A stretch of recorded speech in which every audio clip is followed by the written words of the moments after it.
సంవత్సరాల తరబడి ఎన్ని మందులు వాడినా మీ మోకాల నొప్పులు తగ్గట్లేదా? ప్రాణ పెయిన్ క్లినిక్ లో అత్యాధునిక చికిత్స.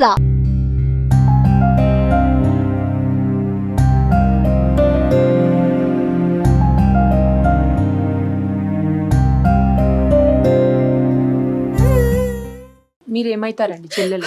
చెల్లెలండి, సొంత చెల్లెలా? సొంతం చెల్లెలండి. ఎప్పుడు మాట్లాడారు?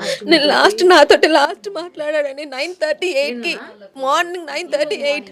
ఎక్కడికి వెళ్తున్నావు, ఇంటికి రా అని అంటే, లేదు నేను పవిత్ర చనిపోయింది కదా, తన ఇన్సూరెన్స్ కోసం నేను వెళ్తున్నాను, ఎవరు వద్దు నాతోటి, నేను ఒక్కడిని లక్కడి కబుల్కి వెళ్తున్నాను అని చెప్పేసి వెళ్ళిండు.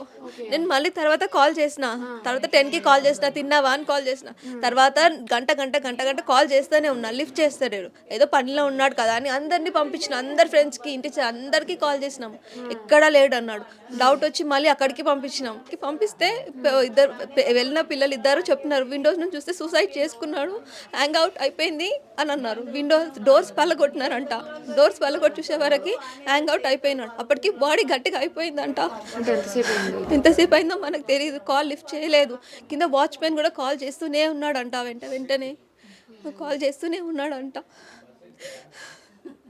ఏదైనా నాకు మా అన్న లేడు,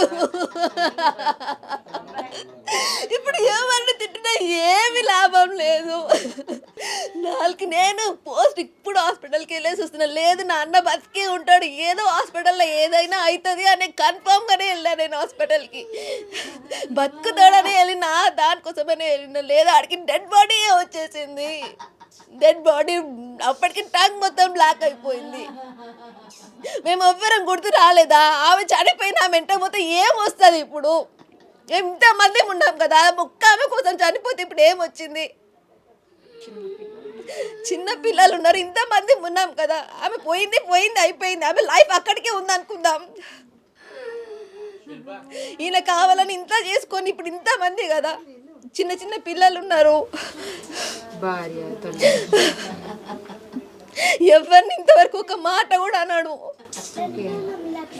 ముందంతా మంచిగానే ఉండేవాడంట కదమ్మా. అంటే ఇప్పుడు ఈ షూటింగ్లో వెళ్ళినప్పటి నుంచి ఆమె ఏవైతే 390 సీరియల్ నుంచి పరిచయం అయిందో అప్పటి నుంచి స్టార్ట్.